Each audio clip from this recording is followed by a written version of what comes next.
Shabbat Shalom, everybody.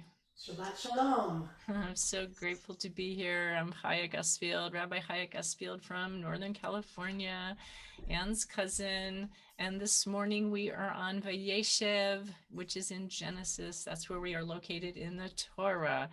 If you have any trouble hearing me, please interrupt and let me know if there's a problem. I just want to start with, who are we?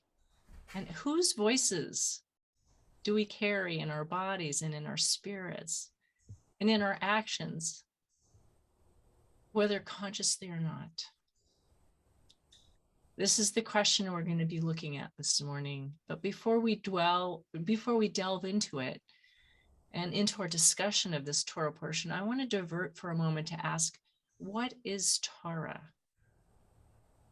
The Chernobyl Rebbe, who is also called the Meor Einayim, who lived in the 1700s, he said that the Torah is not a historical document, but rather a garment of God's light. It's a blueprint that defines who we are. And the way I see it, I think I learned this from Shefa Gold as well, is that our collective Torah is our collective dream.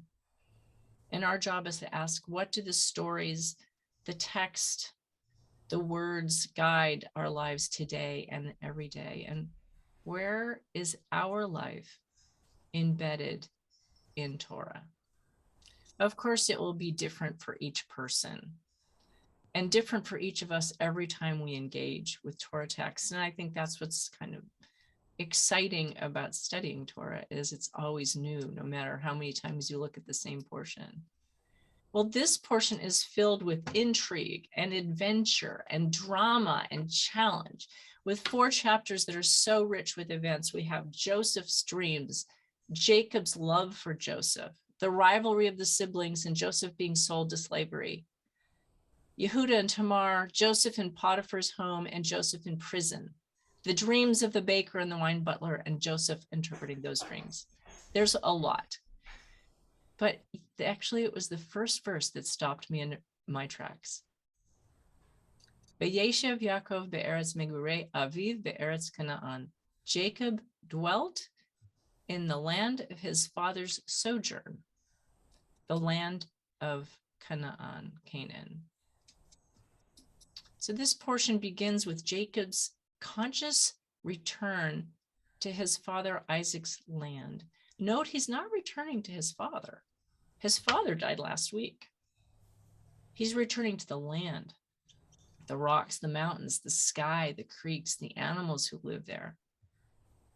Just as now we each are on the land that was stewarded for many years by the people indigenous to the land. Here I am right now in Northern California. It's the coastal Miwok, also called the Olemenko, who still live here and still steward her.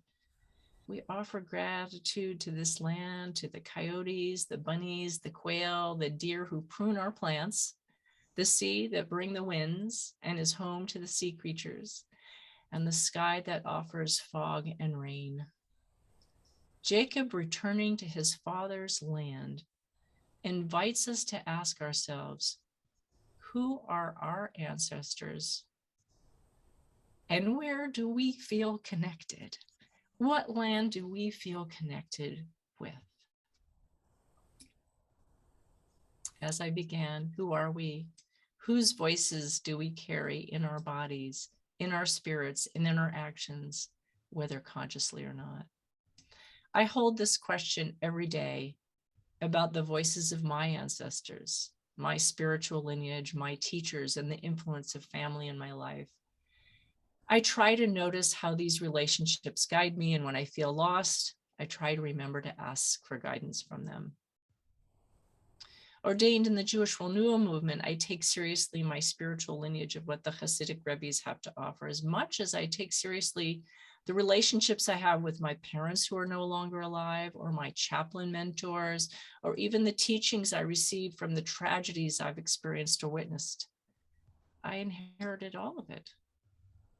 Let's return to the first sentence of Vayeishev. Vayeishev Yaakov be'eretz megurei aviv be'eretz Canaan. So the Hebrew of the first sentence has a word that really interested a Hasidic Rebbe of the 18th century, Levi Yitzchak of Breishit. We usually translate this verse to say that Jacob returned to the land where his father sojourned or journeyed through. But instead, Levi Yitzchak read the sentence that Jacob returned to the land of his father's fear. He came to this because the word here in Hebrew for sojourning, megure, is also a synonym for fear or pachad. So I found this really interesting and I had to learn more. He says that Jacob understood that his father Isaac was a man who served God with the quality of this fear. And we might think of this fear as bad, but Levi Yitzchak says Jacob does not have a morbid fear of making a mistake, but rather he feels an invitation to see our unique role in the subtle and intimate connection with all others who suffer. And therefore, his fear makes him act with caution. So the fear he has helps him act with caution and mindfulness. Levi Yitzchak offers the possibility of a productive, positive awareness of our actions. To develop a fear of God is not to be afraid, but to develop the quality of self-awareness and mindfulness. Jacob is taking on this quality or this midah as a gift inheritance from his father, Isaac, not an inheritance of burden. I also wondered if maybe Jacob might have been working through his guilt of how he treated Esau or how he tricked his father. He might be grieving because both his father and the love of his life, Rachel, had just died. So by taking on this fear, Jacob leans on his father's quality of serving God in order to feel his father, to learn from his father, to be like his father, and maybe even to be comforted by him. Jacob reminds us that what we inherit is of great importance. When officiating a funeral, I often invite the mourners to make a list of gifts they've inherited from their departed. By doing this myself at my mother's funeral, it was the first time I noticed how much I was like my mother. In the hospital where I worked as a chaplain at the time, I was often mistaken for a medical social worker, just like she was. To this day, I notice more and more how every movement I make, especially with my hands in the garden, reminds me of my mom. Even the tragedy of losing a sister who took her life when I was a young teenager taught me the gift of resilience and how to make meaning from tragedy, including how to serve others in need. This tragedy resulted in years of me working in service of others as a public interest lawyer, a mediator, a chaplain, rabbi, spiritual director, and teacher. Trust me, I'm not saying that tragedy is a gift, but what has transformed our lives in ways we did not have asked for may over time become surprise gifts. Jacob was telling us to go back. There's something there to look at, even if we don't know exactly what it is. This doesn't mean that inheriting fear is always good. Our people have surely inherited a collective trauma we need to address. But as Rabbi Zalman Schachter Shalomi Zichrono Livracha would often say, while driving, don't forget to look in the rearview mirror. There was something else that jumped out at me I wanted to share. This portion is the beginning of the Joseph stories. Well, my father's name was Joseph, and it's not an accident I'm here with you today.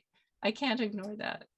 It was the merit of my parents, Joe and Irma, and Anne's parents, Sylvia and Murray, Zichronam Livracha, may their memories be a blessing, that brought me here today to be with you. And as Anne is my second cousin, our grandmothers were sisters, in our adult years, one could even say our aging years, we found each other again through Torah and music, sometimes through cyberspace.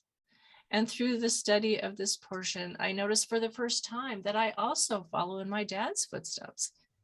not primarily as an academic, but by making art in my recent years, as he did seriously in his last. He is definitely smiling about that. Something else worth paying attention to is the shalshelet that appears in this portion. A shalshelet is a rare musical note, a trope sign that is only used 4 times in the 5 books of Moses. A shalshelet needs to be paid attention to when you see it. It means a chain, and it comes in 3 parts, and it includes the word shalosh, or 3. So when Joseph was accused by Potiphar's wife, of course, we don't know her name because they didn't give her name, of trying to seduce her, there's a shalshelet on the word that means he refused. Vayamein. It sounds something like this. Vayamein. So we are taught in the Zohar that this sign shows us that Joseph leaned on his 3 ancestors, Abraham, Yitzchak, and Yaakov, to strengthen him, to not engage with, let's call her Mrs. Potiphar.